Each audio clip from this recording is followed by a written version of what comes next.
What if I told you there's an ancient civilization, lost to time, whose name alone has sparked debate among historians and adventurers for centuries, buried beneath layers of myth, whispered in Polynesian oral traditions, and hinted at in cryptic archaeological findings? The legend of Mu is one of the greatest unsolved mysteries of our past.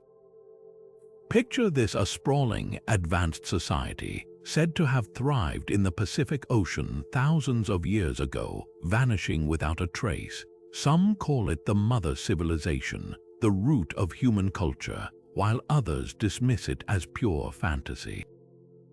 But what if the truth lies somewhere in between? Across the scattered islands of Polynesia, elders still speak of a land that once connected their ancestors, a place of immense knowledge and spiritual power. Stories passed down through generations describe towering temples, strange technologies, and a catastrophic end that plunged Mu beneath the waves. These aren't just tales told around a fire. They're echoes of something deeper, something real.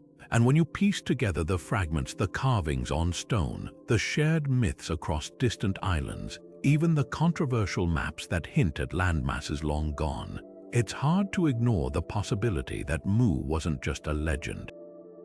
It was a civilization forgotten by history but remembered by those who never stopped telling its story.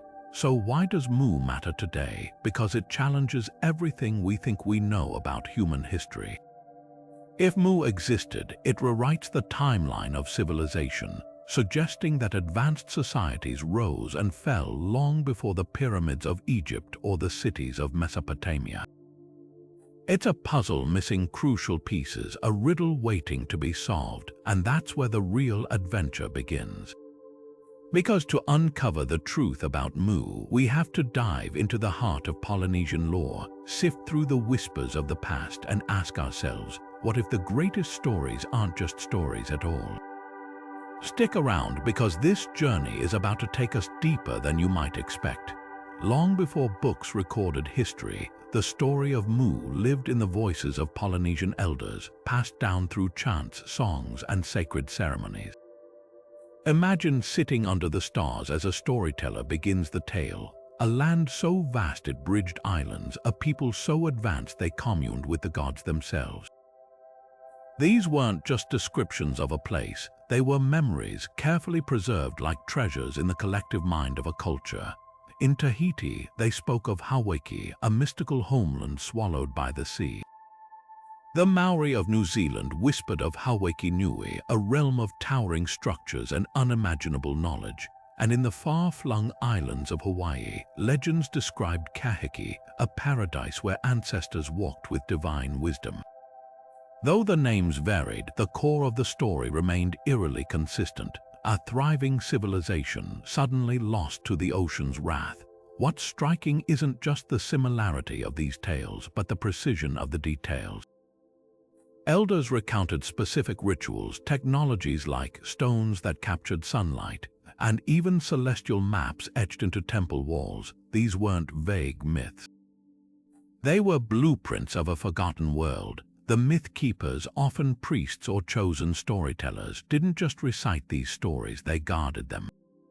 Training for decades, they mastered exact phrasing, rhythms, even pauses, ensuring not a single word was lost to time. This wasn't mere tradition, it was a sacred duty.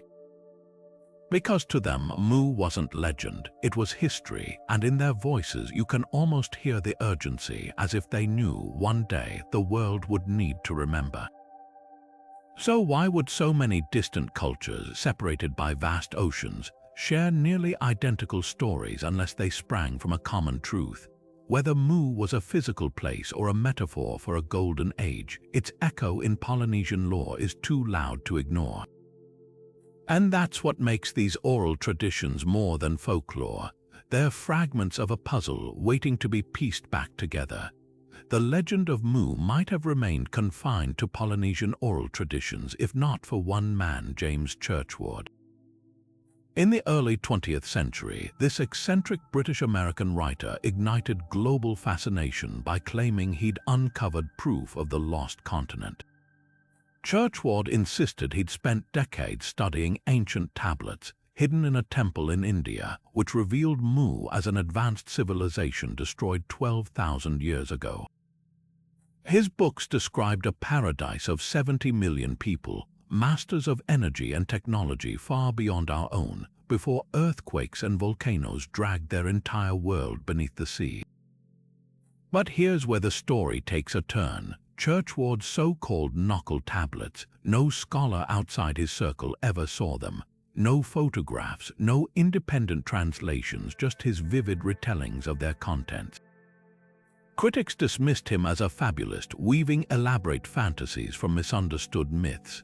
Even his background raised eyebrows. A former colonial soldier turned insurance investigator, Churchward lacked formal training in archaeology or linguistics.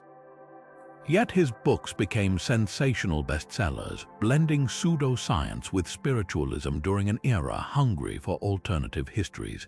What's fascinating isn't just the skepticism around Churchward's claims, but why they resonated so deeply. The 1920s and 30s were a golden age for lost civilization theories.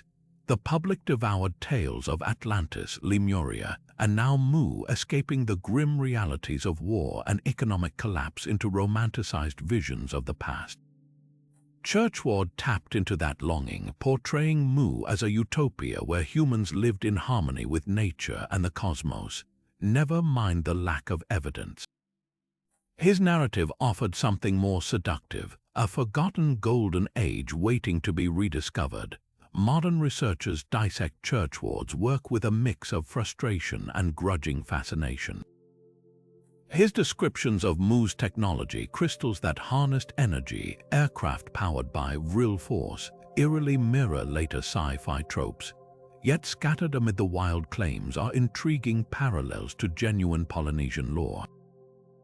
Did Churchward embellish legitimate oral traditions, or did he stumble onto fragments of a deeper truth? The answer may lie somewhere in between. While his methods were dubious, the questions he raised still linger.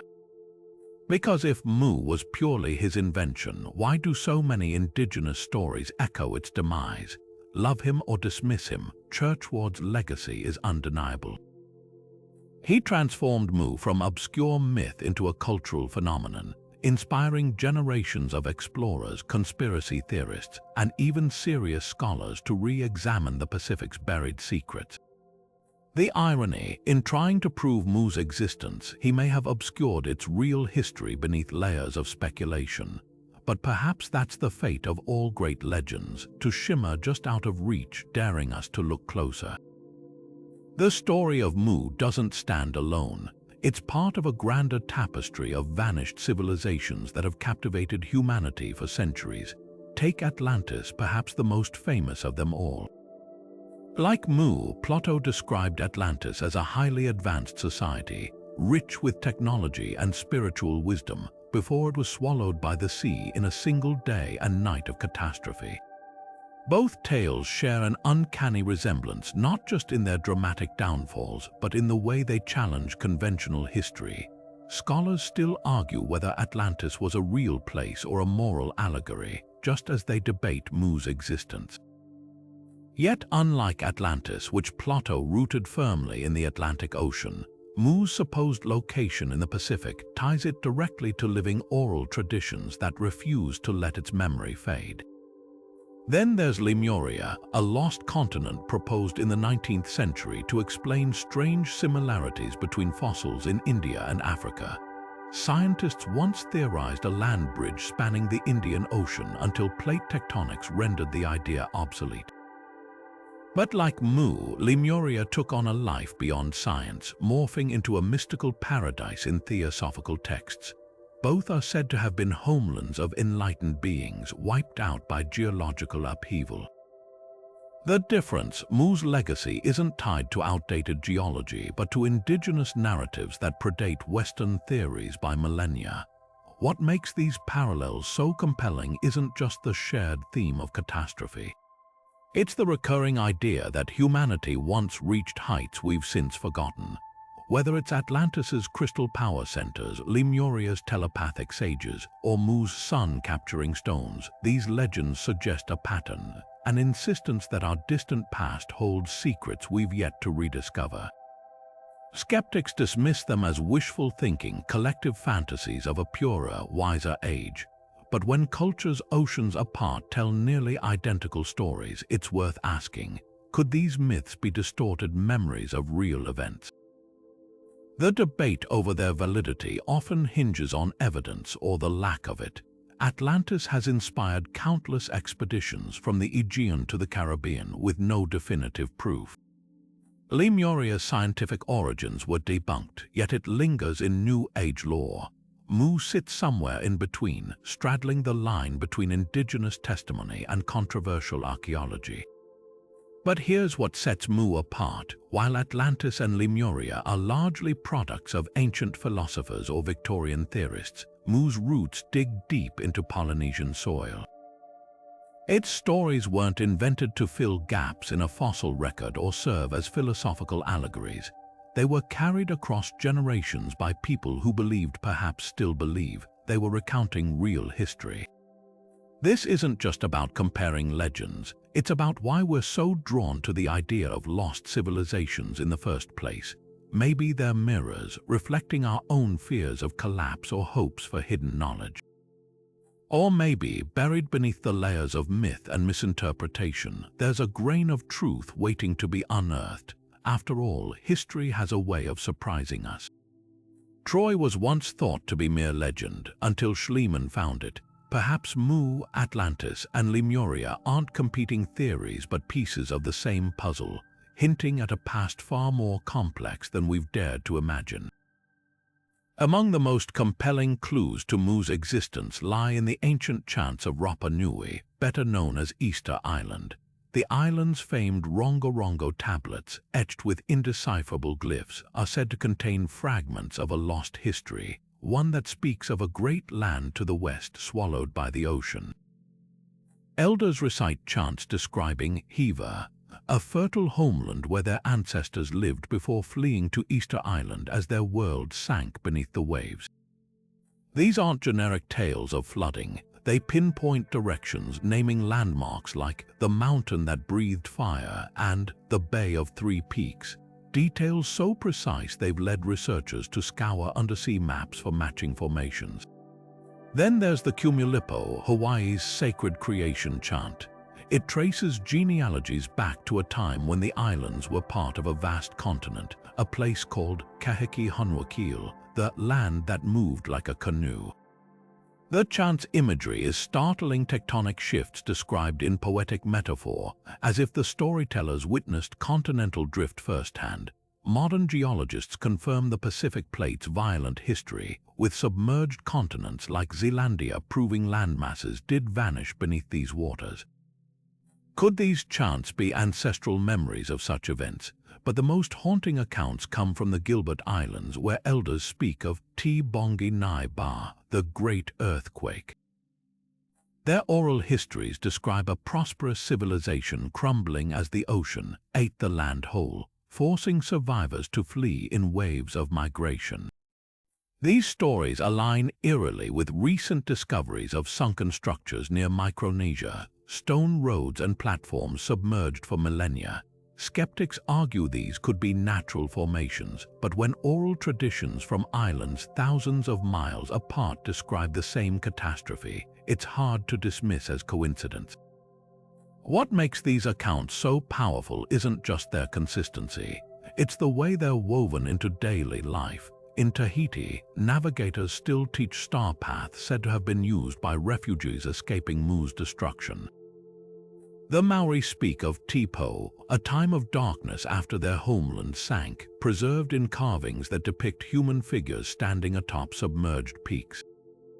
These aren't abstract myths, they're survival manuals, cultural blueprints passed down by people who refused to let their history die. The real question isn't whether Polynesians remember a lost land. It's whether we've been listening closely enough, because if Mu was real, its story wasn't written in stone. and it was carried on the wind across generations, waiting for someone to piece together the whispers. Language carries history in its bones, hidden in the rhythm of words, the shape of place names, even the way people greet one another across vast oceans. And when linguists began mapping the connections between Polynesian dialects, they stumbled onto something intriguing. Scattered across islands thousands of miles apart, certain words echo with an uncanny familiarity, as if whispered from a shared source. Take the word tapa, referring to bark cloth. From Hawaii to Tonga to Samoa, it appears with nearly identical pronunciation and meaning, a cultural thread too precise to be coincidence. Then there's mana, the concept of spiritual power, which surfaces in nearly every Polynesian language with the same haunting resonance. These aren't just shared terms. They're linguistic fossils preserved across generations, hinting at a time when these cultures might have been one. But the real smoking gun lies in place names. Across the Pacific, islands bear titles that translate to variations of homeland or ancestral land. The Maori speak of Hawaiki, while Hawaiians reference Kahiki, and the Tahitians honor Hawaii. Linguists call this a linguistic substrate, a pattern where languages retain traces of a deeper, older tongue beneath their modern forms. It's as if these names are fragments of a forgotten map pointing back to a central origin. Some researchers argue this origin could be Mu, a landmass now submerged but preserved in the syllables of its descendants. The dispersal of these languages tells its own story. Using computational models, linguists have traced Polynesian dialects back to a proto-language spoken roughly 5,000 years ago, suggesting a rapid expansion from a single source. But here's the twist. Some words in these languages appear to predate that timeline, belonging to no known linguistic family. Terms like tufonga, meaning craftsman or priest, appear in both Polynesian and Melanesian, tongues with no clear path of migration between them. Could these be relics of an even older civilization, one that flourished before the current linguistic trees took root? Critics caution that language alone can't prove a lost continent. Words travel through trade, war, or chance encounters, not just shared ancestry. Yet when paired with the oral traditions and geological clues, the linguistic evidence forms a compelling triad. It's as if the Pacific itself is murmuring an old truth, one syllable at a time, and if we listen closely, those syllables might just spell out a name, Mu.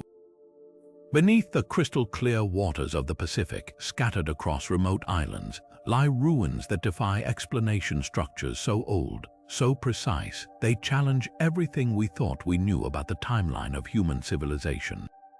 Take Nan Madol, a sprawling complex of stone platforms and canals perched on the tiny island of Pohnpei. Built from basalt logs weighing up to 50 tons each, this ancient city appears to float above the water, its geometric precision rivaling the pyramids.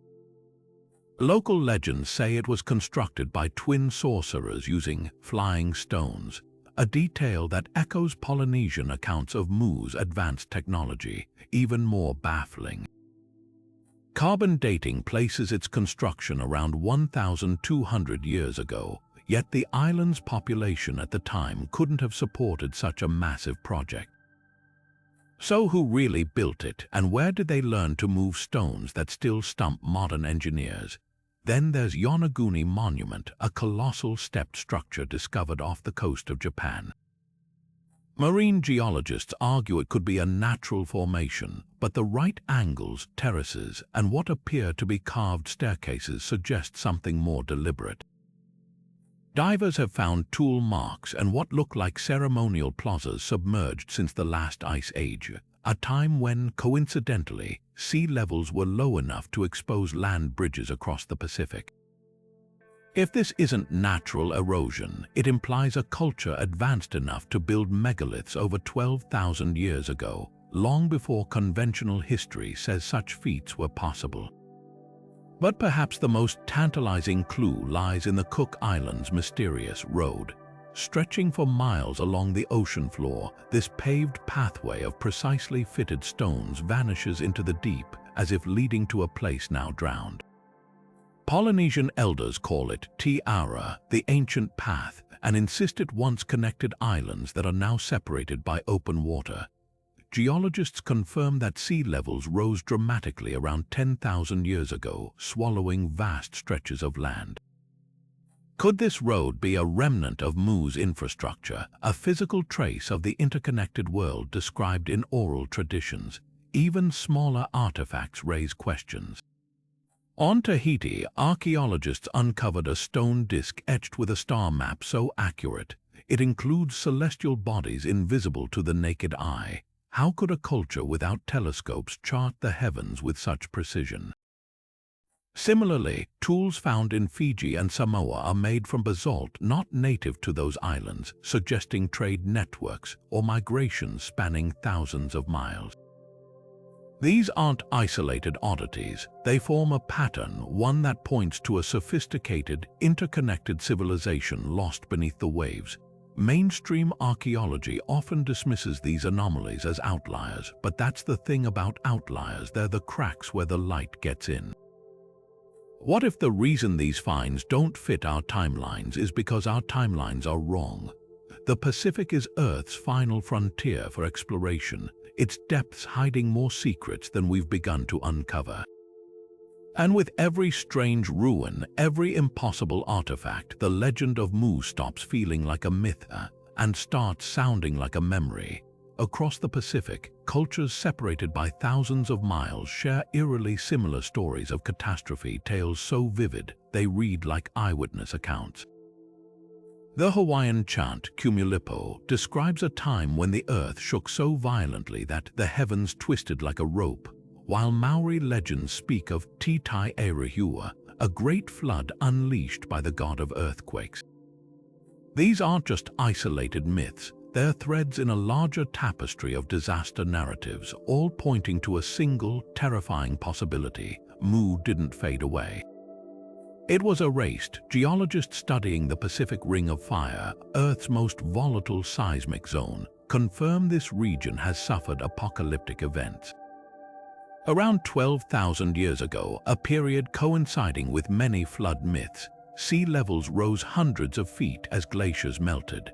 But more startling are signs of sudden, violent upheaval, massive volcanic eruptions like the one that created New Zealand's Lake Taupo, or the Storiga Slide, an underwater landslide off Norway that triggered tsunamis reaching the Pacific.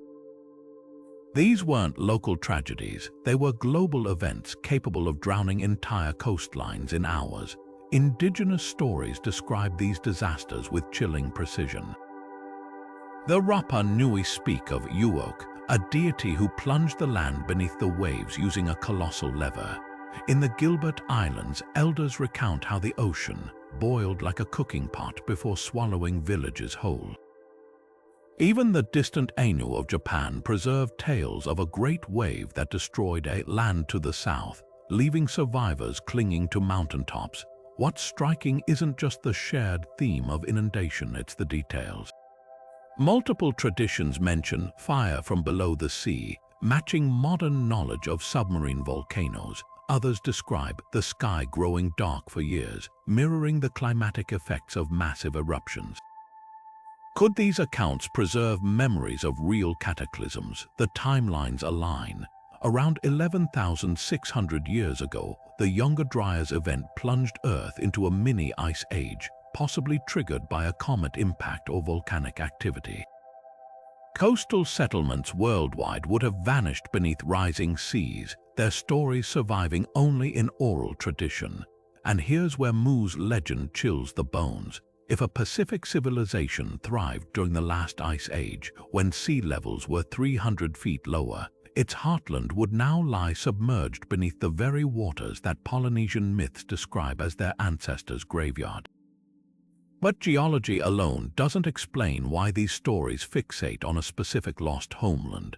Modern simulations show how rising waters could have fragmented a landmass like Zealandia, a mostly submerged continent near New Zealand, into the isolated islands we see today. Indigenous navigational chants even describe sea routes that only make sense if the islands were once connected. The catastrophic disappearance of such a land would have been seared into cultural memory, evolving into the Mu we know today, not just a drowned place but a warning etched in myth. Perhaps the most haunting clue lies in a shared motif, the overturned world. From Tahiti to Tonga, stories describe a time when the sky became sea and the sea became sky, a metaphor for societal collapse so total it upended reality itself. That's not poetic exaggeration, it's trauma echoing across centuries, because when the waters rise, they don't just erase land, they erase history, unless, of course, someone refuses to forget. And in the chants of the Pacific, Mu's voice still whispers. Standing alone in the vast Pacific, Easter Island is more than just the home of those haunting moai statues. It might be a living clue to Mu's existence. The island's original name, Te Pito o Te Henua, translates to the navel of the world, a phrase echoing legends from Tahiti to New Zealand about a central homeland now lost to the sea. But it's the moai themselves that tell the most tantalizing story. Carved from volcanic rock with tools archaeologists still can't fully explain, these massive figures don't just face inland to watch over villages. Some gaze outward toward the open ocean, as if guarding the memory of a place beyond the horizon. Local traditions say the statues were walked into position using spiritual power, a detail that mirrors Polynesian accounts of Mu's advanced knowledge of energy and vibration. Then there's the Rongorongo script, Easter Island's undeciphered glyphs, etched into wooden tablets. Unlike any other writing system in Polynesia, its symbols bear a curious resemblance to ancient petroglyphs found as far away as Hawaii and the Marquesas. Linguists note that some glyphs depict plants and animals never native to Easter Island, hinting at descriptions of a richer, more diverse land, even more intriguing. Oral histories claim the tablets were brought by the island's first settlers, who fled a sinking homeland they called Hiva. When European missionaries arrived in the 1800s, they burned most of the tablets as pagan relics. But the few that survived contain repeating symbols of a submerged mountain, a motif that appears in flood myths across the Pacific. Could Easter Island have been a refuge for Mu's survivors? The timing fits. Geological studies show the island was once far larger, with vast stretches now underwater consistent with legends of a great cutting that reduced its size. And the moai's sudden abandonment around the 15th century aligns with oral accounts of a final catastrophic wave, one that destroyed the island's forests and freshwater sources. But here's the twist. DNA analysis of ancient Rapa Nui skeletons reveals markers linking them not just to Polynesia, but to populations in South America. This has led some researchers to propose a radical idea that Easter Island was a crossroads, a last outpost of Mu's diaspora, where refugees from both East and West mingled before their cultures faded. The most compelling evidence, though, might lie in what's missing. Easter Island's quarries hold hundreds of unfinished moai, some larger than those ever erected. Tools lie scattered as if work ceased overnight. Traditional explanations blame warfare or deforestation, but Rapa Nui elders tell a different story. They speak of a final command from the ancestors: stop building. The gods had grown angry, they say, and the statues must no longer disturb the earth. It's a chilling parallel to myths from other Polynesian islands, where megalithic projects were abandoned after natural disasters, as if the survivors feared repeating whatever catastrophe doomed their homeland. Whether Easter Island is Mu's shattered remnant or simply another piece of the puzzle, its mysteries refuse to be silenced. The moai still stand, their hollow eyes fixed on the horizon, not just as relics of a lost culture, but as sentinels keeping watch for a truth the world isn't ready to remember. And beneath the island's thin soil, who knows what other clues lie buried, waiting for the right hand to uncover them. After all, legends don't vanish. They only sleep. Polynesian navigators didn't just sail the Pacific, they danced with it. Long before European explorers dared cross open water with compasses, Polynesian wayfinders were traversing thousands of miles using nothing but the stars, the swell of waves, and the flight patterns of birds. Their precision wasn't luck, it was science, an intricate system of knowledge so advanced, some researchers argue it couldn't have developed in isolation. What if these techniques weren't invented by the Polynesians, but inherited from an earlier civilization? The kind of civilization that might have once thrived on a land now lost beneath the waves. Take the star compass, a mental map dividing the horizon into 32 sections, each anchored to specific constellations. Master navigators could pinpoint their location by memorizing the rise and set of hundreds of stars across seasons, a feat requiring generations of accumulated astronomy. But here's the mystery. Variations of this same system appear across Polynesia, from Hawaii to New Zealand, despite these islands being settled centuries apart. How could such a complex method spread so uniformly without a shared origin? Oral traditions offer a clue. Many chants describe the stars as the bones of the ancestors, suggesting this knowledge wasn't just practical.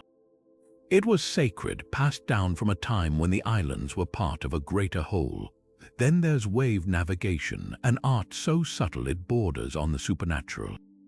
Skilled wayfinders could detect distant islands by reading interruptions in ocean swells, a technique called tilapa, where lightning-like streaks of light pulse underwater toward land. Modern science struggles to explain this phenomenon, yet indigenous navigators have used it reliably for millennia. Even more astonishing are the voyaging stones, volcanic rocks said to hold magnetic properties that align with specific sea routes. Legends claim these stones were gifts from Mu's navigators, tools to guide refugees after the cataclysm. Geologists dismiss the idea, but recent studies of Pacific basalts reveal unique mineral alignments that do interact with Earth's magnetic field. Coincidence or coded knowledge we've yet to decipher. The most compelling evidence, though, lies in the myths themselves. The Cumulipo, Hawaii's creation chant, doesn't just name stars, it maps their movements over 26,000 years, matching modern astronomical calculations. How could a culture without telescopes track precession, the slow wobble of Earth's axis, unless that data came from an older, deeper well of observation? Similarly, Marshallese stick charts, woven from palm fibers, encode wave patterns so accurately they've been compared to modern hydrographic maps.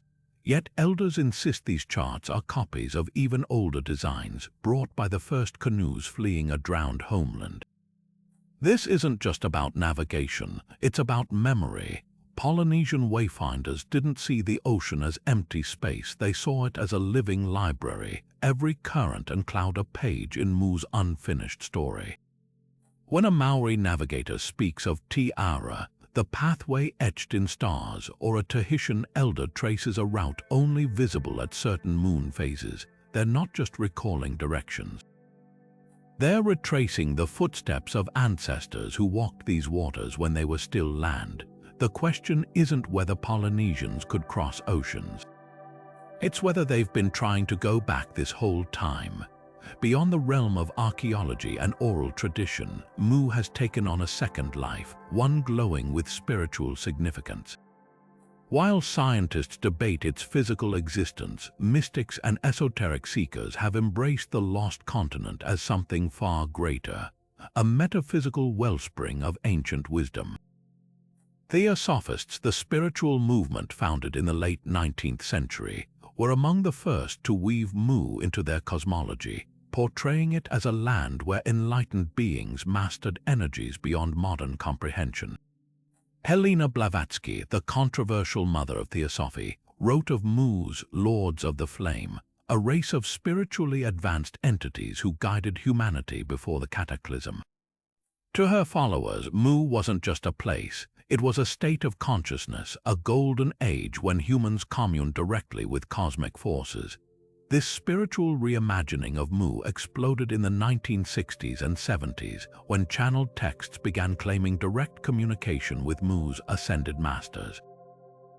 Psychics like Rosemary Churchward, no relation to James, produced volumes of transmissions describing crystal temples, levitation rituals, and a society powered by thought energy. These accounts, often filled with terms like vril and prana, resonated with the burgeoning New Age movement which hungered for alternatives to mainstream history.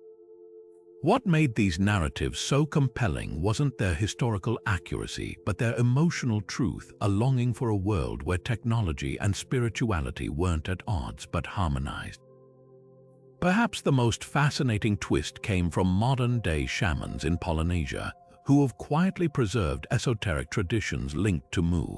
In Hawaii, kahuna priests still practice rituals said to originate from the First Land, including Ha'Ponopono, a forgiveness technique now popular in self-help circles. Tahitian elders speak of Mauna Lomi, a healing art where practitioners allegedly tap into an energy grid spanning the Pacific, a grid they claim was laid down by Mu's priests. Skeptics dismiss these claims as wishful thinking, but anthropologists note a curious pattern. Many purported Mu techniques mirror verifiable Polynesian practices, just amplified in scale. The allure of Mu's spiritual legacy lies in its ambiguity. Unlike Atlantis, often depicted as a cautionary tale of hubris, Mu represents pure potential, a blank screen onto which seekers project their deepest ideals. For some, it's proof that meditation and crystals could once power cities. For others, it's a metaphor for humanity's lost connection to nature, and for a growing number of indigenous activists, reclaiming Mu's narrative from New Age reinterpretations has become a cultural mission. They argue that turning Mu into a generic spiritual disnil and erases the specific histories of Polynesian peoples who have carried its memory for millennia. The tension between these visions, sacred tradition versus universal symbol, reveals something profound. Mu endures not because we've proven its existence, but because it answers a hunger no archaeological dig could satisfy. In a fractured modern world, the idea of a harmonious, technologically advanced society steeped in wisdom offers something archaeology rarely can: hope. Whether Mu was real or not, its spiritual shadow stretches long across our collective imagination, inviting us to wonder what humanity might have been and what perhaps it could be again. Not every legend survives scrutiny, and for every passionate believer in Mu, there's a skeptic armed with evidence. Mainstream archaeology draws a hard line. No concrete proof of a sunken Pacific civilization exists. No submerged cities, no verified artifact stamped property of Mu. The ocean floor has been mapped with sonar, satellite, and submersibles, revealing drowned river valleys and ancient coastlines, but nothing resembling the sprawling metropolis described in Churchward's books. Geologists point out that continents don't sink catastrophically, they shift gradually over millions of years. The Pacific Plate is one of Earth's most active, yes, but its movements are measured in centimeters per year, not the sudden collapses required by Mu's dramatic demise. Then there's the problem of Churchward himself. Scholars have dissected his claims for decades, and the verdict is damning. The knuckled tablets he cited as his primary source. No reputable institution has ever authenticated them. The Indian priest who supposedly shared their secrets, no record of such a figure exists outside Churchward's writings.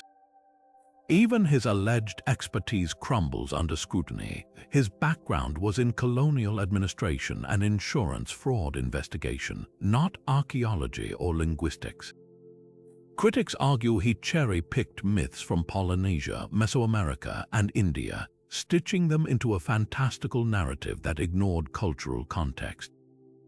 When pressed, Churchward couldn't produce a single artifact or inscription that definitively linked these disparate traditions to a single lost civilization. Linguists, too, raise red flags. While Polynesian languages share common roots, these connections trace back to a migration from Southeast Asia around 3,000 years ago, not a 12,000-year-old superculture. The word Mu itself appears in no known Polynesian language as a place name. Churchward likely borrowed it from Auguste Le Plongeon, a 19th-century eccentric who misread Mayan glyphs.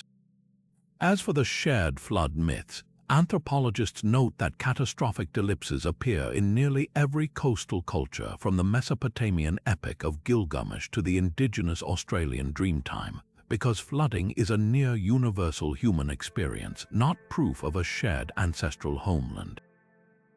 Perhaps the most compelling counterargument comes from Polynesians themselves. Many indigenous scholars bristle at the idea that their ancestors' achievements like navigating vast oceans or building monumental stone platforms must be explained by a mythical mother civilization. This narrative, they argue, perpetuates an outdated colonial trope that indigenous peoples couldn't have developed advanced skills independently. The moai of Easter Island, the star charts of the Marshall Islands, the aquaculture systems of Hawaii, these aren't hand-me-downs from Mu. They're testaments to Polynesian ingenuity, refined over centuries without outside intervention. Yet even the staunchest debunkers concede one point: the ocean holds mysteries we've barely begun to explore. Less than 20% of the Pacific seafloor has been mapped in high resolution.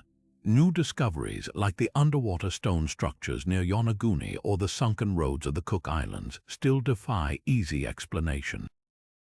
The scientific method demands evidence, not faith, but it also leaves room for curiosity. Maybe Mu wasn't a continent, but a cultural memory of land bridges swallowed by rising seas after the last ice age. Maybe Churchward's fantasy contained slivers of truth, distorted by time and imagination. Or maybe the real lesson isn't about finding Mu at all, but about why we're so desperate to believe it's waiting beneath the waves. After all, the past is never just the past. It's a mirror reflecting what we hope or fear lies hidden in our origins. Beneath the Pacific's shimmering surface, remnants of what could be Mu's legacy lie hidden in plain sight. Structures so massive, so precisely engineered, they defy conventional timelines. Take the Yonaguni Monument off Japan's coast, a towering terraced formation rising from the seabed like a sunken citadel. Its sharp 90-degree angles, perfect staircases, and what appear to be carved pillars have sparked fierce debate since its discovery in the 1980s. Marine geologists argue wave erosion could explain its features, but divers point to tool marks and symmetrical designs suggesting human hands. If this isn't natural, it implies a culture capable of monumental architecture over 10,000 years ago, long before mainstream history acknowledges such advanced engineering. And then there's the uncanny resemblance to Okinawan castles built millennia later, as if later civilizations mimicked a style they barely remembered. Not far away in Micronesia, Nan Madol's labyrinth of basalt columns and artificial islands presents another enigma. This Venice of the Pacific, built from stones weighing up to 50 tons, sits atop a coral reef with no clear source for its megaliths. Local lore claims the stones were flown into place by magic, a detail that mirrors Polynesian accounts of Mu's levitating technologies, even more puzzling. The site's foundations sink into channels too deep and straight to be natural, hinting at deliberate dredging, an undertaking requiring knowledge of hydraulics that shouldn't exist in the region 800 years ago. Archaeologists admit they can't explain how the builders transported the stones without pulleys or wheels, leaving a gap in the story only myth seems to fill. But exploring these sites isn't just a scientific challenge, it's a logistical nightmare. Underwater archaeology in the Pacific faces hurdles unlike anywhere else. Strong currents, crushing depths, and unpredictable weather limit dive windows to mere minutes per day. Saltwater erodes organic artifacts, leaving only stone as a whisper of past cultures. And funding. Most expeditions rely on private donors or fringe researchers, as mainstream institutions hesitate to stake reputations on controversial sites. When a team discovered what appeared to be a paved road near the Cook Islands in 2001, their sonar images went viral, but without expensive submersibles to verify the find, it remains labeled anomalous on official charts. The controversies surrounding these discoveries reveal a deeper tension in archaeology. When divers surfaced with a stone sphere from Yonaguni's depths, etched with what looked like a primitive map, critics dismissed it as a geological oddity. Yet similar spheres have been found in Costa Rica and Bosnia, places with no known ancient connection, coincidence, or evidence of a shared cultural memory. The problem isn't just proving these structures are man-made.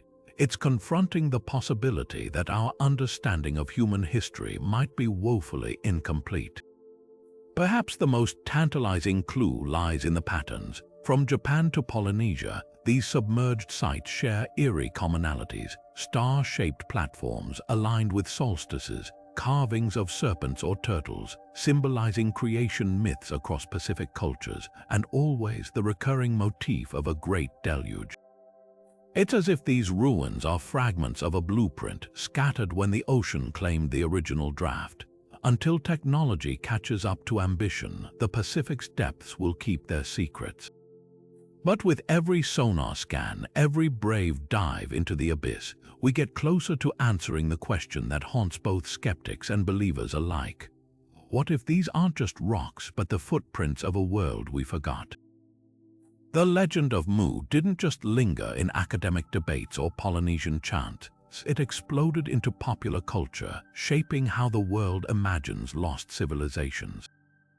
The early 20th century pulp magazines were among the first to seize on Mu's mystery, weaving tales of adventurous archaeologists uncovering its ruins or surviving descendants wielding forgotten technologies.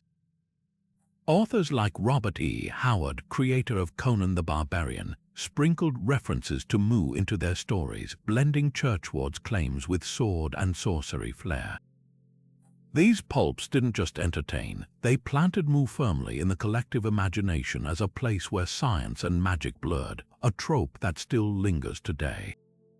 Hollywood wasn't far behind. The 1930s serial The Phantom Empire featured a hidden underground city linked to Mu, complete with ray guns and robotic guards, an early blueprint for how lost civilizations would be depicted in film. Decades later, movies like Indiana Jones and the Temple of Doom tapped into the same allure, with its thuggy cult guarding Sankara stones said to originate from a sunken land.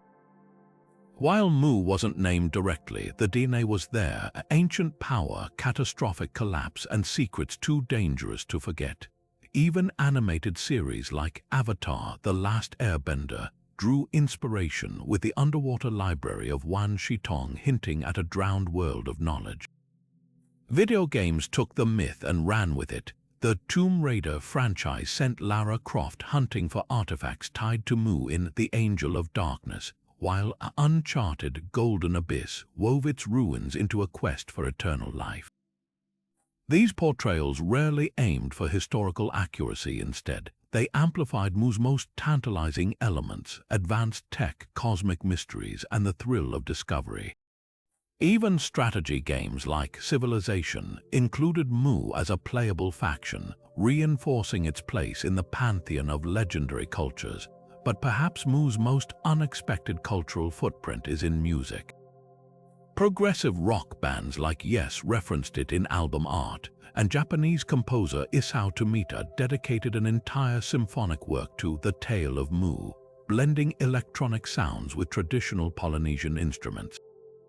These artistic interpretations didn't just reflect fascination with Mu, they reshaped it, turning a disputed theory into a symbol of humanity's hunger for forgotten wisdom. The irony: while scholars argue over Mu's existence, pop culture has already answered, not with facts, but with something more powerful: myth-making.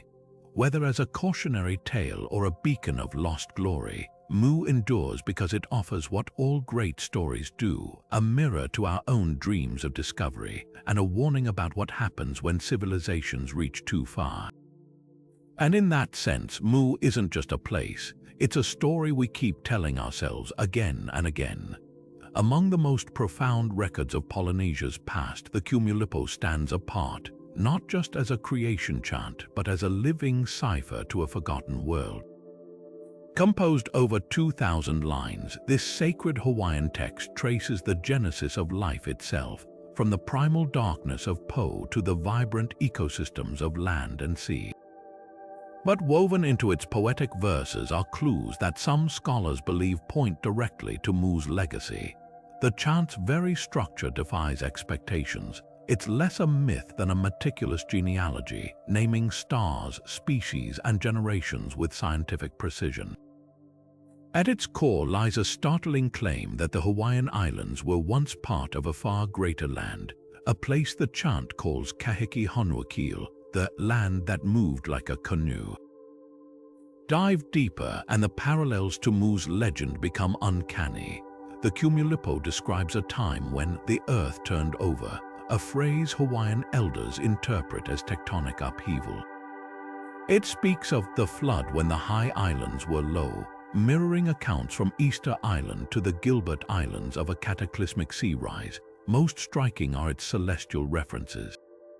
The chant maps the shifting positions of stars over cycles spanning 26,000 years, a timescale matching Earth's axial precession, a phenomenon only detectable with advanced astronomy. How could a preliterate culture track such subtle cosmic movements unless that knowledge was inherited from an earlier, sophisticated society? Cultural practitioners like Pualani Kanakol Kanahel offer a compelling lens. She interprets the Cumulipo not as metaphor but as ancestral memory. When the chant mentions the birth of the coral, the birth of the sea, it's recounting literal events, perhaps the drowning of coastal settlements as Ice Age glaciers melted. The repeated motif of Po, the primordial darkness, takes on new meaning when linked to volcanic winters triggered by Mu's hypothesized collapse. Even the chant's division into 16 epochs aligns eerily with geological evidence of Pacific sea level surges. Western scholars often approach the Cumulipo through a different lens. Historian Rubilite Connor Johnson notes its structural resemblance to creation narratives from the Philippines to Peru, suggesting a shared oceanic origin. Meanwhile, linguists dissect its archaic vocabulary, uncovering terms like moku, meaning both island and fragment, as if hinting at a landmass shattered by disaster. Yet for all their analysis, outsiders often miss the chant's visceral urgency. As Kanahel reminds us, the Cumulipo wasn't meant to be studied. It was meant to be felt, its rhythms mimicking the pulse of waves that once swallowed a homeland. The debate over the Cumulipo's connection to Mu ultimately hinges on perspective. To reductionists, it's a beautiful artifact of indigenous cosmology, nothing more.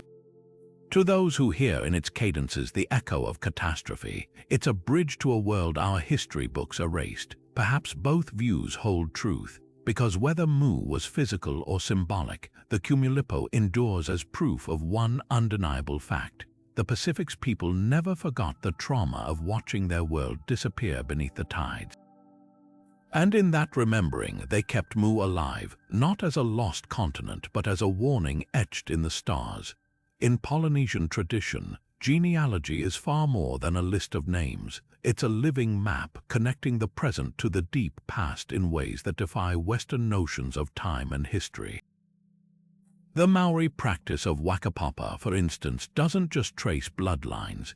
It weaves together ancestors, lands, and cosmic events into a single unbroken thread, stretching back to what they call Tikor, the void before creation. Within these intricate lineages, some researchers detect whispers of a lost homeland. Take the Tainui tribe's genealogy, which includes a line of chiefs said to have ruled Hawaii Nui, a land described as larger than the sky. The descriptions match Churchward's accounts of Mu's vast plains, but here, they're embedded not in speculation, but in sacred chants recited at births and funerals for centuries. The details hidden in these genealogies are startlingly precise. Hawaiian Maoka how often include place names that no longer exist. Paliuli, an evergreen paradise, Kane Hunamoku, the hidden land of Kane, described as tangible locations where ancestors fished or farmed. Oral historians like Pukai documented elders speaking of these places as physical homelands, not mythical realms. Even more compelling are the recurring intervals in genealogies across Polynesia. In Rarotonga, the Karaka line traces exactly 52 generations back to a great flood, coinciding with the timeline of Mu's hypothesized collapse. The odds of this being random are slim, especially when similar counts appear in Tahiti's Tuera chants and Samoa's Goffa records, but it's the interplay of myth and history that fascinates scholars most. Genealogies often blur the lines between human ancestors and elemental forces. The Cumulippo's opening lines, for example, name volcanic eruptions and ocean currents as forebears, suggesting a time when natural disasters were witnessed events, not just metaphors. In the Tuamatus, lineages include ancestors who rode the waves of the Great Deluge, their names etymologically linked to words for survivor or refugee. These aren't poetic flourishes, they're potential eyewitness accounts encoded in the language of kinship. Critics argue that oral genealogies evolve over time, their details shifting with each retelling. Yet Polynesian methods of preservation were remarkably rigorous. In New Zealand, Tohunga Wakapapa genealogy experts trained for decades, mastering mnemonic devices like rhythmic cadences or knotted chords to prevent errors. A single mispronounced syllable could invalidate an entire recitation. This wasn't mere record-keeping, it was sacred custodianship, ensuring that even minutiae like tidal patterns or bird migrations tied to specific ancestors remained intact across generations. The most tantalizing clues emerge when genealogies intersect with geology. Maori lineages reference Te Reu a Moi, a sunken landmass west of New Zealand. Modern sonar has since identified as Zealandia, a mostly submerged continent. Hawaiian chants speak of Kaulahinuiakia, a great red road linking islands, a description matching the submerged basalt plains discovered off Maui in 2018. These aren't vague myths, they're navigational anchors preserving memories of landscapes that slipped beneath the waves millennia ago. Perhaps the greatest testament to these genealogies' resilience is how they've endured colonization's erasure. When missionaries banned Wakapapa recitation in the 1800s, elders buried secrets in place names or carved them into fishing lures. Today, as Polynesians reclaim these narratives, they're not just reviving culture, they're deciphering a palimpsest of loss and survival. Whether Mu was a physical place or a metaphor for collective trauma, its echo pulses in every chant that still names the drowned lands, and in that naming, the past refuses to stay buried. Among the most tantalizing claims surrounding Mu are whispers of technology so advanced, it borders on the supernatural energy systems harnessing cosmic forces, crystals channeling unseen power, and machines defying the limits of their era. These ideas didn't emerge from ancient Polynesian chants alone. They crystallized in the early 20th century when writers like James Churchward spun tales of Mu's Great Crystal, a towering device said to amplify spiritual energy into tangible force. According to these accounts, Mu's civilization didn't just build temples, they constructed infrastructure humming with a power we might call wireless energy today, drawing from the Earth's magnetic fields or even the vibrations of the cosmos itself. But how much of this is rooted in indigenous tradition and how much is pure invention? Polynesian oral histories do speak of mana, an invisible life force permeating all things, and rituals to concentrate it. Hawaiian kahuna priests reportedly used basalt stones called pohaku to store this energy for healing. Similar stories from the Cook Islands describe singing stones that resonated at frequencies soothing to the sick. Even the moai of Easter Island, some elders claim, weren't just statues. They were conduits placed atop energy lines to stabilize the land. These fragments suggest Mu's purported technology might be exaggerated, but not entirely fabricated, a cultural memory of techniques modern science is only beginning to grasp. The parallels to other lost civilizations are striking. Atlantis, too, was said to wield crystal power, with Plato describing an orichalcum metal that glowed with inner light. Lemuria's legends speak of telepathic communication networks, echoing Polynesian accounts of navigators hearing messages across vast distances. Skeptics dismiss these as universal tropes, humanity projecting its aspirations onto the past. Yet certain archaeological oddities defy easy explanation. Take the vitrified stones found in Pacific ruins, their surfaces fused as if by extreme heat, a phenomenon seen in ancient sites from Scotland to Peru. Could these be remnants of Mu's energy experiments or simply volcanic accidents? Modern physicists add fuel to the speculation. Research into piezoelectricity, crystals generating charge under pressure, reveals that basalt, abundant in Polynesia, exhibits this property. Indigenous legends of stones that capture sunlight might describe solar batteries, while tales of flying canoes could distort memories of levitation tech using sound frequencies. It sounds outlandish until you consider contemporary experiments in acoustic levitation, where ultrasonic waves suspend objects midair. The line between myth and proto-science blurs when you realize how much ancient knowledge was encoded in metaphor. The danger, of course, is romanticizing the past. For every intriguing theory about Mu's tech, there's a charlatan peddling fantasies. Theosophists in the 1930s claimed Mu's survivors fled to underground cities in Tibet, wielding vril rods of pure energy, a trope later borrowed by Nazi occultists. New Age entrepreneurs today sell Mu crystals allegedly attuned to lost frequencies, despite no evidence tying such objects to Polynesia. This commercialization risks trivializing legitimate indigenous knowledge, reducing sacred traditions to props for pseudoscience. Yet buried beneath the noise, a kernel of truth persists. Polynesia's ancestors clearly observed natural forces with precision we're still unpacking. Their star charts rival modern astronomy. Their aquaculture systems mimicked ecosystems millennia before permaculture existed.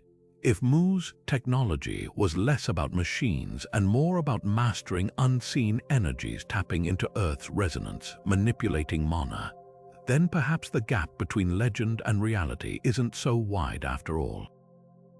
After all, the ocean still whispers its secrets, and sometimes the most advanced technology isn't hardware, it's wisdom. Colonization didn't just redraw maps, it rewrote memory. When European ships arrived in Polynesia, they brought more than foreign flags. They carried Bibles, ledgers, and a relentless drive to dismantle indigenous knowledge systems. Sacred chants about Mu, passed down for generations, were dismissed as pagan superstition. Elders who guarded these stories faced brutal suppression.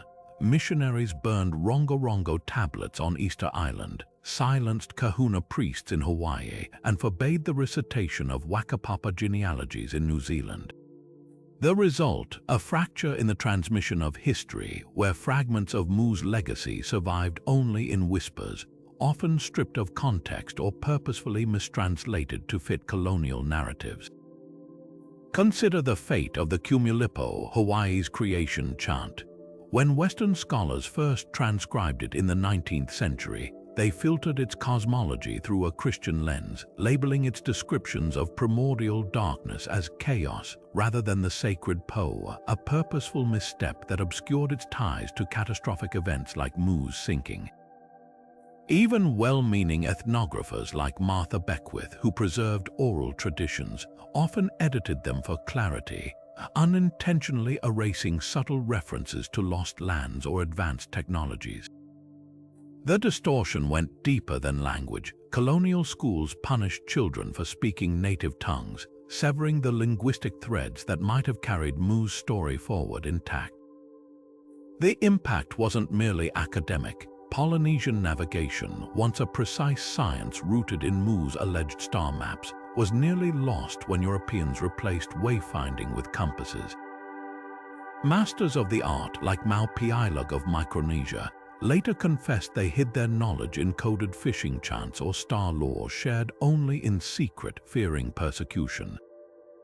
This systematic erasure had a chilling effect. By the early 20th century, many Polynesians themselves grew skeptical of their own ancestral stories, internalizing the colonial view that these were mere myths rather than records of historical trauma. Yet resistance persisted. In hidden valleys and moonlit gatherings, elders continued to teach forbidden chants. Women wove moose symbols into tapa cloth patterns. Fishermen used old star paths under the guise of instinct. These acts of cultural stealth preserved clues that researchers are only now decoding. For example, when linguists recently revisited old recordings of Maori elders, they discovered suppressed verses describing Te Po Yori Yori, the Great Darkness, a possible reference to volcanic winters triggered by Mu's collapse. Similarly, Tahitian navigators secretly maintained star charts aligning with submerged seamounts, suggesting an unbroken awareness of drowned landscapes. The colonial distortion of Mu's narrative also birthed dangerous stereotypes. Western adventurers steeped in racist ideologies twisted indigenous accounts to fit pseudo-scientific theories. Theosophists claimed Mu's people were a lost white race, while pulp novels depicted them as mystical savages needing European salvation. This exoticization not only divorced Mu from its Polynesian roots but justified further exploitation of indigenous lands. After all, if natives misremembered their own history, how could they be trusted to govern their present? Reclaiming these narratives today is an act of defiance.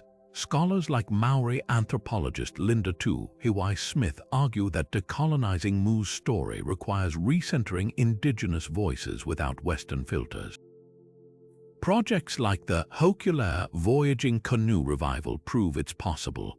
By relearning ancestral navigation, modern Polynesians aren't just reviving skills, they're piecing together a geolocated memory of Mu's archipelago, one star at a time. The truth may lie not in proving Mu's existence to outsiders, but in honoring what colonization couldn't drown, the unbroken tide of indigenous memory still whispering across the Pacific. The hunt for Mu isn't confined to dusty books or ancient chants. It's playing out right now in the depths of the Pacific, where modern explorers armed with cutting-edge technology are chasing shadows of a sunken world. Recent expeditions have turned the ocean floor into a high-stakes puzzle, scanning every ridge and trench for clues that could rewrite history. Take the crew of the RV Petrel, a research vessel that mapped over 15,000 square miles of seabed near Micronesia using advanced multibeam sonar. Their findings revealed sprawling geometric formations, grid-like patterns, and what appear to be submerged terraces far too symmetrical to dismiss as natural geology. But here's the catch: proving these are man-made requires physical evidence, and diving to those crushing depths is a logistical nightmare. Currents strong enough to snap equipment, visibility near zero, and the sheer expense of deep-sea exploration mean most anomalies remain just that, unverified mysteries. Then there's the Ocean Exploration Trust's mission to the Yonaguni Monument, where remotely operated vehicles captured never-before-seen angles of its massive stepped structures. High-resolution 3D imaging showed tool marks and right angles that defy natural erosion, but skeptics argue tectonic activity could produce similar features. The debate highlights the biggest hurdle in Mu research: distinguishing human artistry from nature's chaos. Even with submersibles like Alvin, capable of reaching 13,000 feet, explorers can't always retrieve artifacts.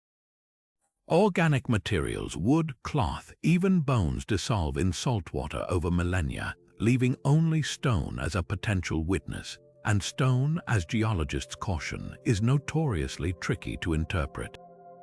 New technologies are flipping the script. Side-scan sonar, once limited to vague outlines, now delivers clarity sharp enough to spot individual boulders. Magnetometers detect subtle disturbances in Earth's magnetic field, hinting at buried metals or fired ceramics. But the real game changer: artificial intelligence.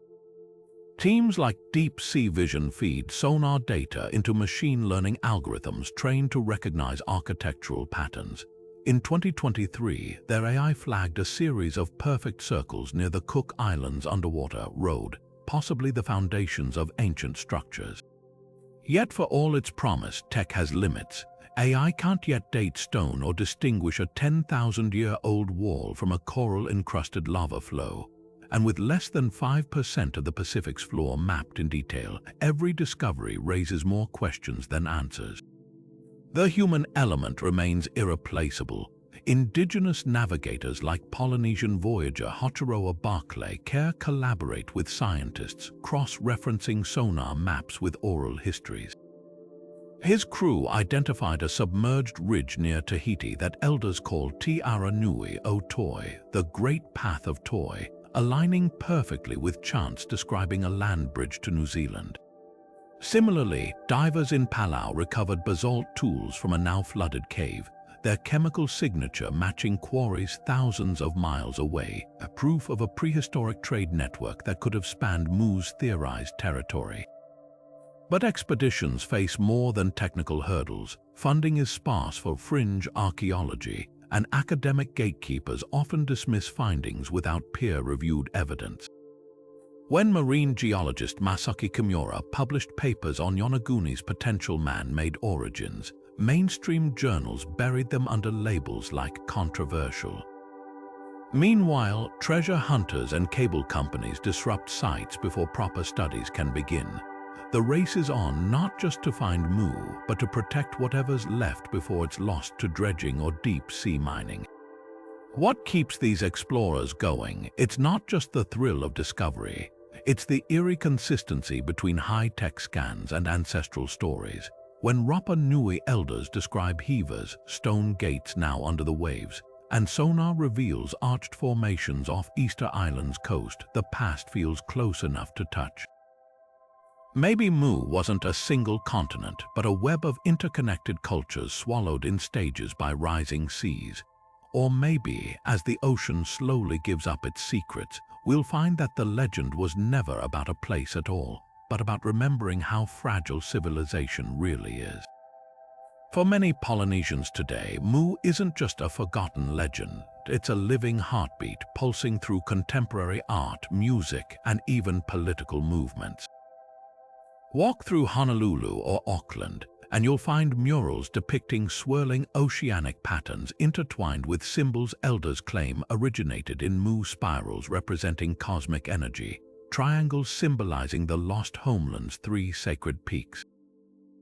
These aren't mere decorations, they're declarations of resilience, visual testimonies that the past isn't dead. Take the work of Hawaiian artist Solomon Enos, whose Polyfantastica series reimagines Mu not as a sunken ruin, but as a thriving metropolis of indigenous futurism, blending traditional voyaging canoes with speculative technology. His pieces challenge viewers. What if Mu's legacy isn't about looking back, but about forging ahead? This resurgence isn't confined to galleries. In Tahiti, the annual Haiva Festival now features dances inspired by oral accounts of Mu's final days. Performers mimic seismic tremors with frenetic hip movements, then collapse into waves of watery undulations, embodying the cataclysm that scattered their ancestors. Choreographers like Makau Araki weave these elements into modern hula, insisting the dances aren't just tributes but vessels of memory. When our feet strike the earth in rhythm, she explains, we're echoing the footsteps of those who walked Mu's shores. Even tattoo art has become a canvas for reclamation. Traditional tattoo patterns once forbidden by missionaries now flourish, with designs like the Ivipao bone crest said to trace back to Mu's priestly class. For wearers, these aren't just tattoos, they're maps of lineage, loss, and the unbroken thread connecting them to a world most think is myth. The legend's political weight is equally profound. As rising sea levels threaten low-lying Pacific nations, activists invoke Mu as both warning and rallying cry.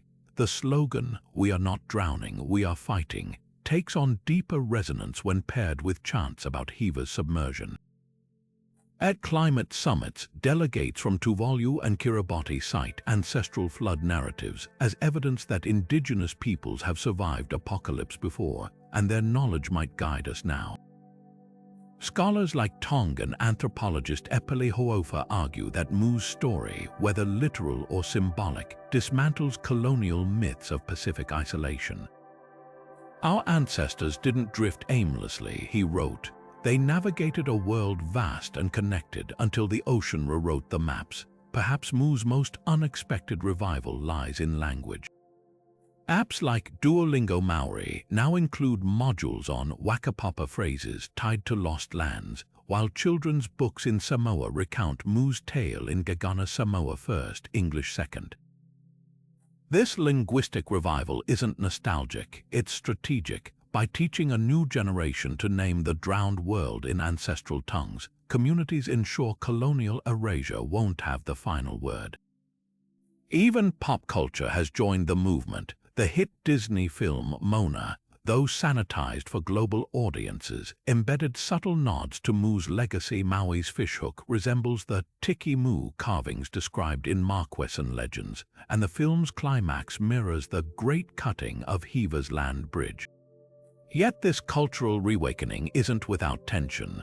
Some elders caution against blending Mu's sacred narratives with commercial ventures, like resorts offering Mu-themed luau's or jewelry brands mass-producing authentic Mu pendants. "You can't sell fragments of our soul," warns Rapa Nui elder Carlos Tio, noting how tourism often reduces trauma to trinkets. Others worry New Age reinterpretations divorce Mu from its Polynesian roots, turning it into a vague symbol of universal enlightenment stripped of specific histories. The Hawaiian Sovereignty Group petitions annually to ban non-indigenous Mu workshops, where self-proclaimed gurus charge thousands to channel ancient energies they claim are Polynesian. Still, the momentum builds. Universities from Fiji to Hawaii now offer courses on indigenous futurisms, where students re-engineer Mu's purported technologies like solar concentrating stones into sustainable energy solutions.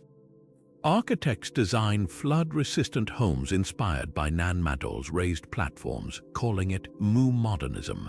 And every year, more voyaging canoes launch following star paths described in chants as if tracing the way home. Whether Mu was real or not misses the point. What matters is that its story, once nearly erased, now fuels a movement proving culture isn't fragile, it's tidal. It ebbs, it flows, and when the time comes, it rises again. Climate change is reshaping our planet in ways both destructive and revealing, particularly for legends like Mu. As rising sea levels swallow coastlines worldwide, they're also exposing long-buried secrets from sunken villages to ancient forests. But in the Pacific, where Mu's remnants might still lie hidden, the impact is double-edged. On one hand, erosion and shifting sands occasionally unveil tantalizing clues, like the submerged stone structures discovered off Pohnpei after a cyclone scoured the seafloor. On the other, entire archaeological sites are vanishing faster than scientists can document them, their stories erased by encroaching tides. It's a cruel irony. The same forces that drowned Mu may now be ensuring its secrets stay lost forever. Take the Marshall Islands, where king tides have exposed a network of coral-built fish traps believed to be centuries old. Local elders insist these aren't just practical constructions. They are fragments of a larger system, one that might have connected to now submerged settlements. Yet, even as these features emerge, other sites are disappearing. On Tarawa, rising salinity is dissolving the calcium bonds in ancient seawalls, causing them to crumble into the surf. Archaeologists race to 3D scan these structures before they vanish, knowing each collapse could erase a piece of the Pacific's puzzle. The urgency is palpable. Every storm surge doesn't just threaten the present, it steals from the past. Satellite imagery adds another layer to this race against time. NASA coastal monitoring programs have identified strange geometric patterns along the shallow shelves of French Polynesia, grid-like formations that could be natural coral growth or the last traces of human engineering. But verifying these finds is a logistical nightmare.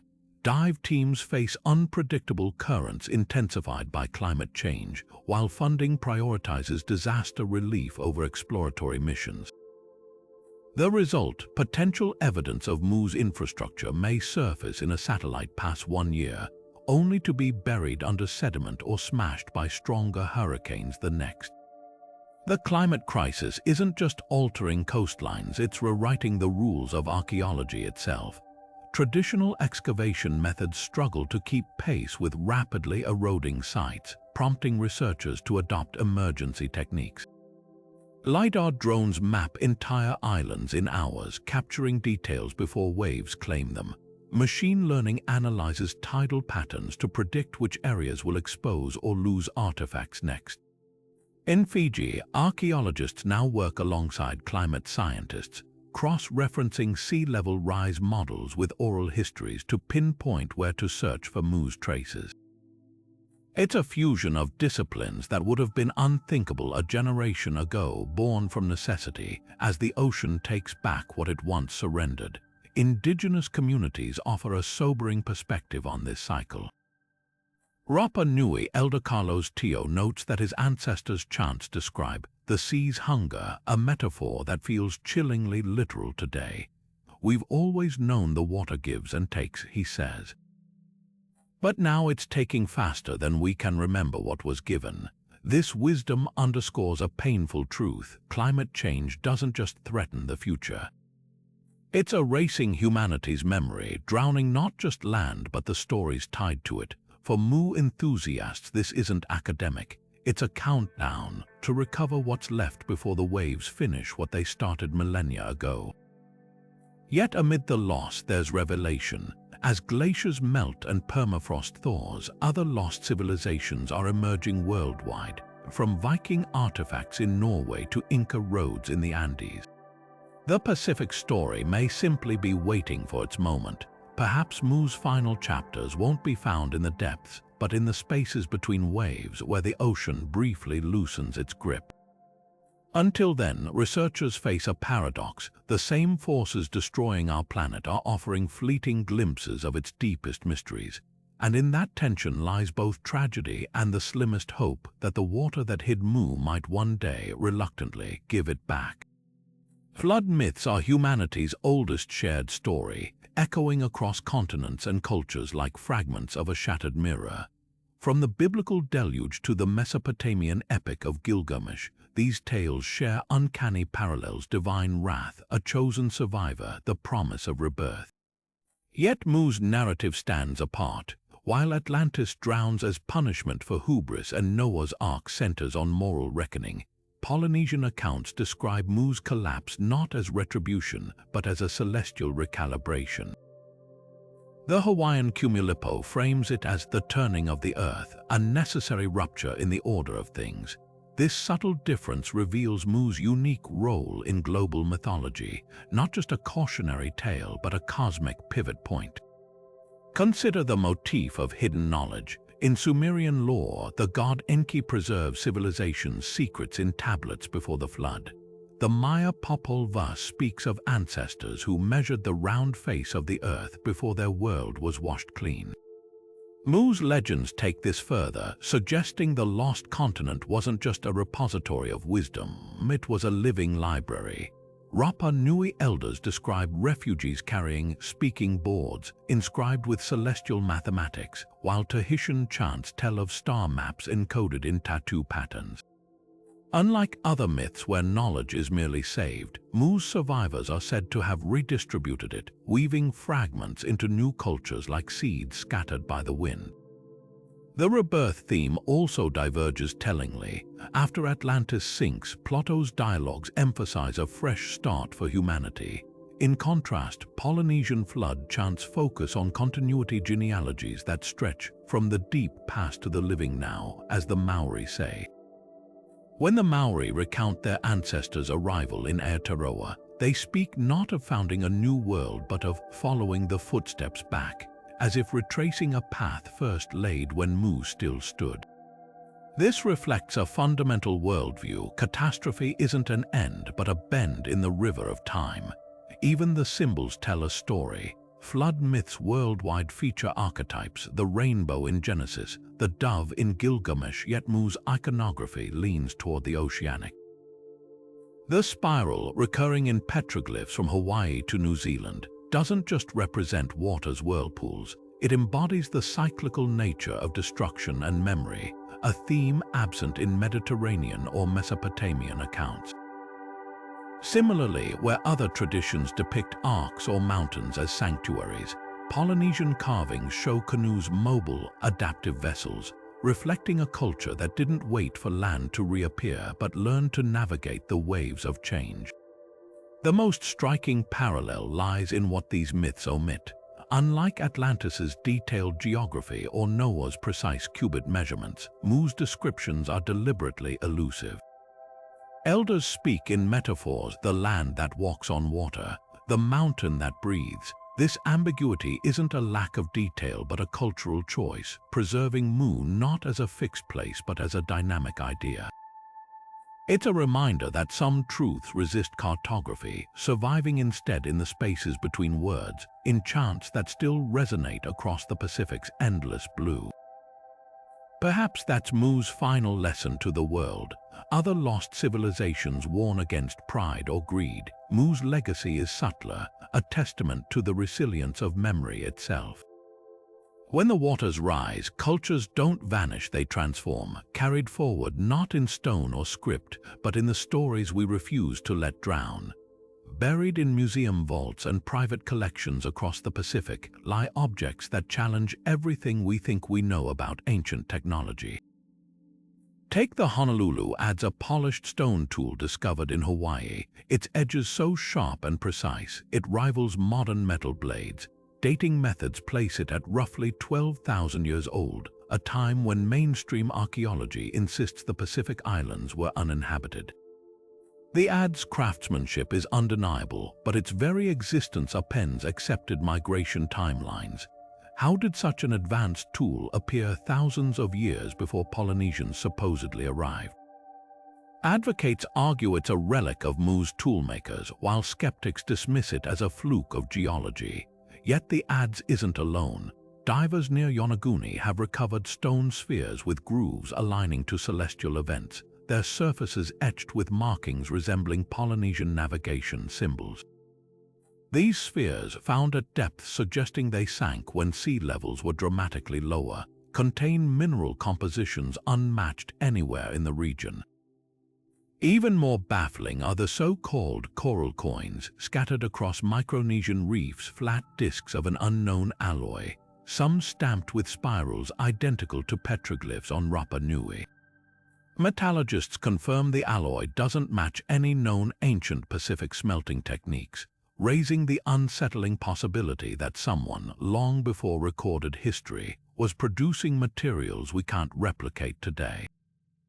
Then there's the mystery of the Nan Madol crystals.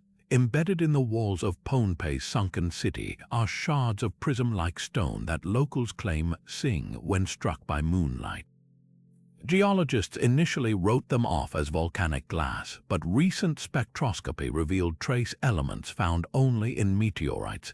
Legends speak of Mu's priests using sky stones to focus sunlight into beams, a description that takes on new weight when you consider these crystals refract light into laser-like precision. Could these be fragments of a larger technology, repurposed by later builders who barely understood their power? Perhaps the most controversial artifact sits quietly in a Fiji museum, the Votu Vara tablet. Covered in rongo-rongo-like glyphs, it depicts what appears to be a detailed star chart, including the Southern Cross positioned as it would have appeared 15,000 years ago. Mainstream scholars dismiss it as a 19th-century forgery, but indigenous linguists note its symbols match archaic Fijian motifs absent from colonial records. Even more perplexing are the microscopic traces of a plant-based adhesive binding the pigments, a recipe modern botanists can't identify, using flora that may no longer exist. These anomalies share a haunting pattern. They're too advanced for their ascribed eras, yet too consistent with indigenous accounts to ignore. The Honolulu adze mirrors Hawaiian chants of stone that cuts like wind. The coral coins align with Marshallese tales of shells that never break.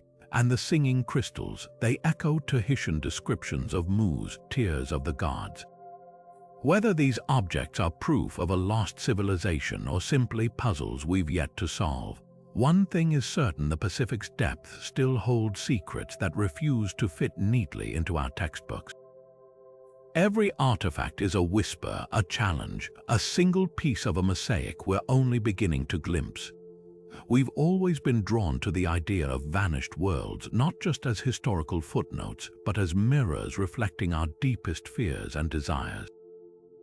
Mu's enduring grip on our imagination speaks to something primal: the thrill of the unexplained, the ache for a time before fragmentation, and the tantalizing possibility that we've forgotten more than we remember.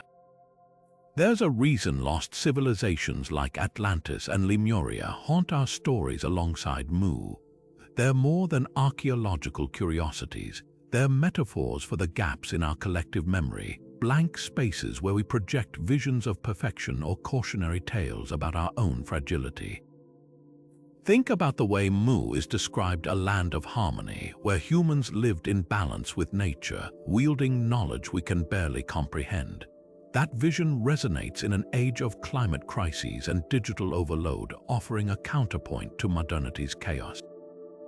It's no accident that interest in Mu surges during times of upheaval. The 1930s, with its economic collapse and looming war, birthed James Churchward's best-selling fantasies. Today, as we face planetary instability, Mu reemerges in podcasts and documentaries, not just as a mystery to solve, but as a symbol of what we fear we've lost. The irony: the very technologies threatening our world, sonar mapping, AI, are the tools we're using to hunt for Mu, as if the past holds keys to the future. But Mu's allure isn't just nostalgic, it's rebellious: the idea that history might be wrong, that an advanced civilization could rise and fall without leaving textbooks, challenges the authority of institutions that claim to know the past. When Polynesian elders insist their chants are records, not myths, they're asserting something radical: that knowledge doesn't always wear the label science. This tension between oral tradition and academic orthodoxy makes Mu a battleground for who gets to write history. And in an era when marginalized voices are reclaiming their narratives, Mu becomes a vessel for larger questions whose stories get preserved, whose truths are dismissed as legend. Then there's the simple, spine-tingling thrill of the unsolved. The Pacific is Earth's last great frontier, its depths hiding more secrets than we've mapped on Mars. Every anomaly, a too-perfect underwater structure, a tool where it shouldn't be, feels like a clue in humanity's coldest case. It's the same instinct that draws us to true crime or UFOs, the itch to peel back the veil. Mu taps into our love of puzzles, but with stakes that feel grander. If Atlantis is a ghost story and Lemuria a scientific oops, Mu is a detective novel where the pages are still being written. Most compelling, though, is how Mu straddles the line between hope and warning. Some see it as proof that societies can achieve greatness outside modern paradigms. No factories, no fossil fuels, just pure innovation in tune with the Earth. Others read its collapse as a preview of our own potential fate, a reminder that no civilization, no matter how advanced, is immune to nature's whims. Maybe that duality is why Mu won't fade into myth. It's not just about finding a lost world. It's about figuring out what we want to remember, what we're afraid to repeat, and what might still be waiting for us in the blue darkness of the deep. The story of Mu refuses to be neatly categorized. It lingers in that tantalizing space where myth brushes against possibility, where oral tradition whispers secrets science hasn't yet unlocked. After centuries of debate, expeditions, and competing theories, what remains isn't proof or dismissal, but something far more compelling: an enduring question mark etched into humanity's collective imagination. Whether Mu was a physical continent swallowed by the Pacific or a metaphor for shared cultural trauma, its legacy endures precisely because it defies easy answers.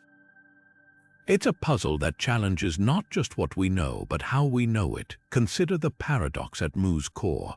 On one hand, you have the rigor of modern archaeology, sonar scans, carbon dating, linguistic analysis, tools that have debunked countless myths.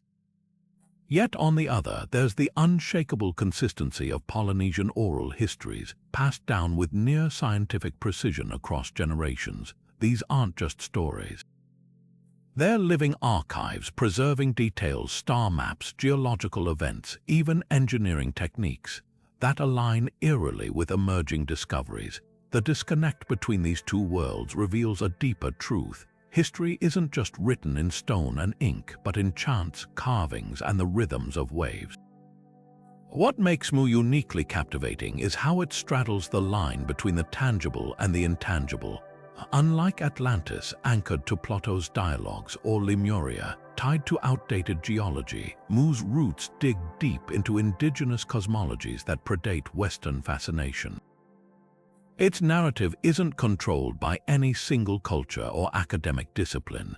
It's a collaborative myth or memory shaped by Polynesian elders, rogue scholars, skeptical scientists, and even pop culture dreamers.